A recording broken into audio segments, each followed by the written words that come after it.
Olá, boa noite. Está no ar o Redação TV desta segunda-feira, 28 de abril. E nós começamos falando sobre a estiagem no Rio Grande do Sul.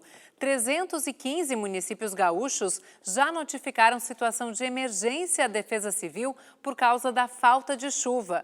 O número corresponde a quase 2/3 das cidades do estado. Na agricultura, a quebra de safra já é uma realidade. Reta final de colheita e confirmação de perdas no campo. É assim na maior parte do estado. Este engenheiro agrônomo explica como a falta de chuva prejudicou o desenvolvimento das plantas de soja nesta lavoura de Guabiju, município da Serra Gaúcha. Vamos arrancar uma planta aqui, ó.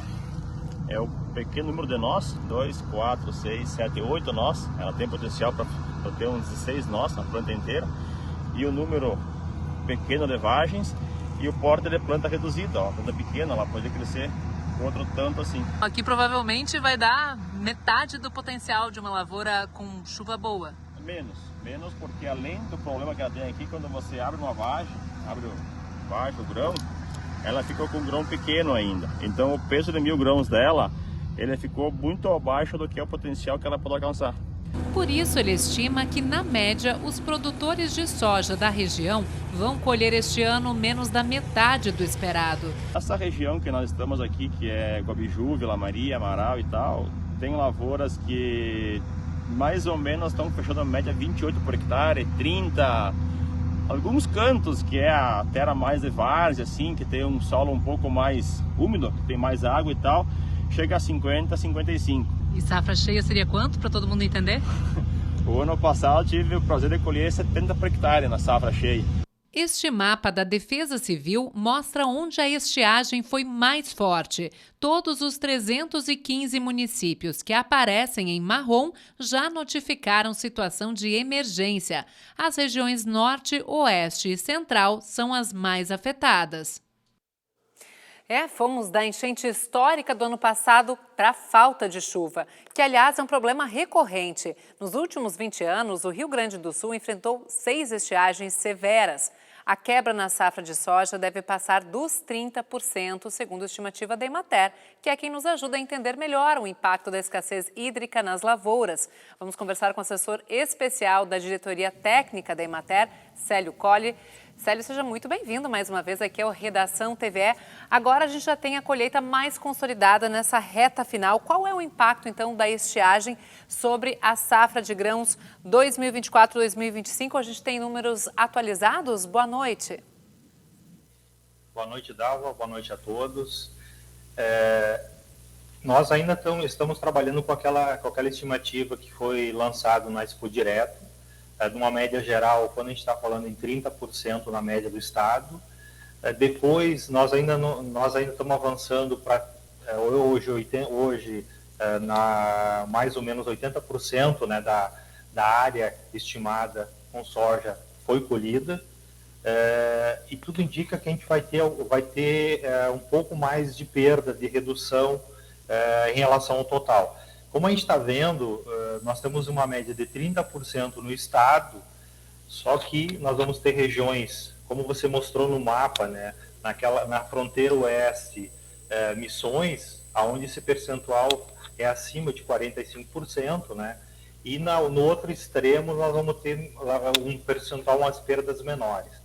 Mas como você está mostrando na reportagem, nós temos diferentes lugares, no mesmo município nós temos áreas com estimativas, com colheitas diferentes, né? Mas de uma maneira geral a gente teve uma perda, um problema bem severo aqui no estado em relação à colheita de soja, né? A gente está aí com 80% já colhida, um pouco mais, a gente está lançando mais um número final aí da estimativa. E quais são as culturas mais afetadas, além da soja, claro, carro-chefe? Depois da soja, como é que fica o milho, feijão, arroz? Perfeito.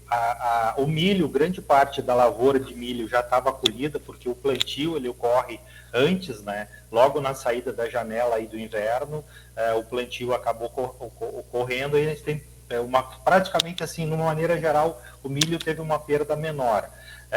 O arroz, em relação à área, porque ele utiliza água que é armazenada durante o período de inverno, Também uma pequena redução da estimativa inicial de 8 milhões e pouco toneladas. Agora, na reta final, aí, nessas lavouras, principalmente na região central, né, a gente teve chuvas entre o final de março e os primeiros 10 dias de abril. Então, o arroz na reta final, com as espigas pesando, teve algumas regiões de acamamento e também uma redução na qualidade do grão. Uma pequena quebra também em relação ao arroz. Mas, de uma maneira geral, é uma cultura que ela, mais ou menos, ela permanece numa estimativa inicial, né, segundo o levantamento nosso, do IRGA também. Nós vamos ter uma boa quebra na safra de feijão, segunda safra, uma redução bastante considerável, né? Talvez metade, estimativa aí hoje 20% dessa segunda safra de feijão colhido, talvez metade a gente vai ter perdas, né? A safra de feijão, a primeira safra também um percentual, mas um pouco menor. Então, o que acabou acontecendo? Como a gente percebeu no mapa, né, Dalva, a região fronteira oeste, Missões, né, com maiores perdas. Mas, de uma maneira geral, a estiagem acabou atingindo o estado de uma maneira geral. Uhum. Estamos conversando com o Sérgio Colli, que é assessor especial da Diretoria Técnica da Emater. Célio, queria entender também do seguro agrícola, se está cobrindo parte dessas perdas. A gente sabe que tem agricultores que vêm de sucessivas safras com prejuízo, né, inclusive reivindicando o refinanciamento de dívidas. E aí, o seguro está funcionando bem? Muito bem, Dalva. Eu acho que esse é um ponto que apertou. O que acabou acontecendo? O Proagro, que é o seguro para os produtores que acessam o Pronaf, ele acabou nos últimos 2 anos mudando, teve uma redução, alguns ajustes via Banco Central e para aquela faixa de produtores do Pronaf, eles têm que contratar obrigatoriamente até 227 mil algum tipo de seguro, ou Pronaf, Proagro, que é obrigatório, ou seguro. E uma boa parte dos produtores eles não conseguiam financiar com o Proagro e, consequentemente, eles tiveram teve uma redução da área financiada com recursos do crédito oficial. Isso pesou para o agricultor, porque ele teve que acessar recursos de outras linhas, com uma taxa de juros um pouquinho maior, e a gente percebeu, de uma maneira geral, que as áreas de milho, área de soja, área de trigo, na safra, a gente teve uma redução da área financiada com crédito oficial, que é aquele crédito que é um percentual, né, se a gente for considerar, que ele tem um subsídio menor, ele é uma taxa menor.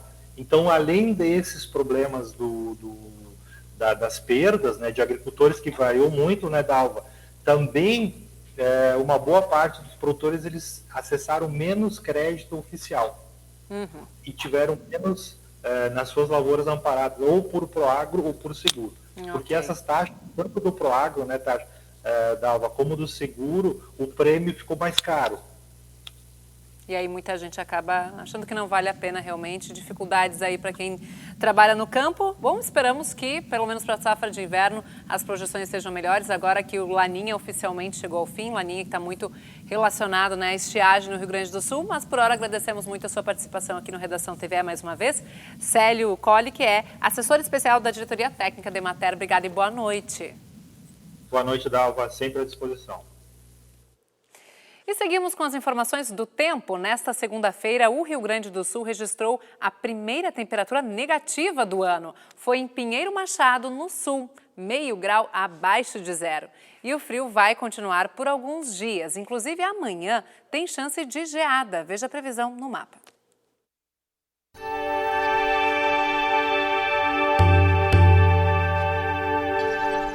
A massa de ar frio e seco que atua sobre o estado afasta qualquer instabilidade e mantém o tempo firme nesta terça-feira. O dia vai ser ensolarado em todo o Rio Grande do Sul e as temperaturas continuam baixas. Pela manhã, faz menos de 10 graus, principalmente na campanha e na metade norte. Pode até gear na serra e nos campos de cima da serra. e as máximas não sobem muito. Os termômetros marcam dos 11 aos 19 graus em Porto Alegre e entre 10 e 17 em Pelotas. Já em Santa Cruz do Sul, mínima de 9 e máxima de 22 graus. E agora o assunto é a inteligência artificial no processo legislativo. Os vereadores de São Leopoldo, no Vale dos Sinos, investiram num sistema para garantir mais eficiência e transparência no trabalho de criação de projetos de lei e outros documentos. Olha só. Na Câmara de Vereadores de São Leopoldo, região metropolitana de Porto Alegre, os 13 parlamentares já trabalham de forma digital o processo legislativo. Mas agora, eles têm uma nova ferramenta de inteligência artificial. O sistema foi treinado para ajudar a transformar ideias em projetos de lei de forma mais rápida e contextualizada. Além da internet e da legislação em geral, a base de dados parte de mais de 2 milhões de textos legislativos. A gente indexou essas proposições que foram aprovadas, portanto, elas passaram pelo crivo, né, do jurídico, enfim, comissões, e a gente treinou nessa época que ela possa ajudar, né, os vereadores a ter mais velocidade na produção desses projetos, proposições. O sistema, basicamente, ele auxilia na redação das proposições, né, onde tu coloca, basicamente, a ementa e o título, que seria, né, dessa proposição, seleciona ali a espécie, se é um projeto de lei, um requerimento, algum tipo de proposição, e ele gera automaticamente já um texto. Além disso, o trabalho do vereador ele também se estende às comissões, que é quando o vereador tem que fazer uma análise do projeto. Às vezes é uma análise mais técnica, como, por exemplo, em Constituição e Justiça, ou às vezes são áreas temáticas, né, comissões essas de mérito. E nessas comissões de mérito, ele analisa sobre o ponto de vista da comissão. Se é uma comissão de saúde, ele vai pegar Lei Geral do SUS, vai pegar, entre outras legislações pertinentes. A presidente da Câmara mostrou para a gente como funciona, mas para testar a IA, ela propôs um projeto que não seria competência dos vereadores. A criação de um banco de sangue, né, é de competência do Executivo e não do Legislativo. Bom, nós colocando o projeto de lei, a ferramenta, a IA faz a análise e já declara aqui a sua inconstitucionalidade, a sua inconsistência legal, né? Se o vereador quiser persistir, ele tem o livre-arbítrio, ele é o legislador. Claro que vai ser brecada ou glossada na Comissão de Constituição e Justiça.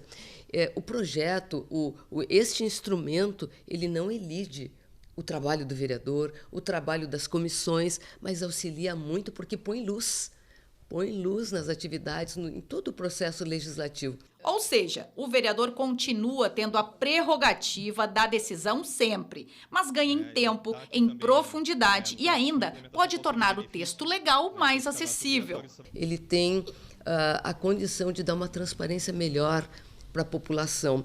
Sabe, o projeto que nós criávamos antes, ele tinha uma ementa rasa, dizia ali o título da lei. Agora, possibilita que a comunidade, a sociedade, sabe, de conhecimento médio, possa entender bem do que se trata a lei, né? Então, ele faz um resumo da proposição e tudo o que significa, assim, de mudança de vida da pessoa, né? Gera também um amadurecimento, né? Um desenvolvimento da prática legislativa, da relação comunidade com a Câmara de Vereadores e, principalmente, valorização do poder legislativo, que é aqui, né, o poder da democracia. O sistema também é utilizado em Gramado, na Serra Gaúcha. O contrato com a Câmara de São Leopoldo representa um investimento de R$ 4.000 mensais. Alguma das utilizações práticas, então, da inteligência artificial, auxiliando também no trabalho dos parlamentares. E nós encerramos hoje com uma atração internacional. A cantora francesa Camille Berthaud se apresenta nesta terça, às 21h, no Gres Bar, em Porto Alegre. E na sequência tem as notícias nacionais do Repórter Brasil. Lembrando que amanhã a gente começa a exibir uma série de programas especiais sobre as enchentes de 2024. Por isso, o Redação TV começa mais cedo, às 6h30. Eu espero vocês. Muito obrigada pela companhia. Boa noite. Até lá. Tchau, tchau.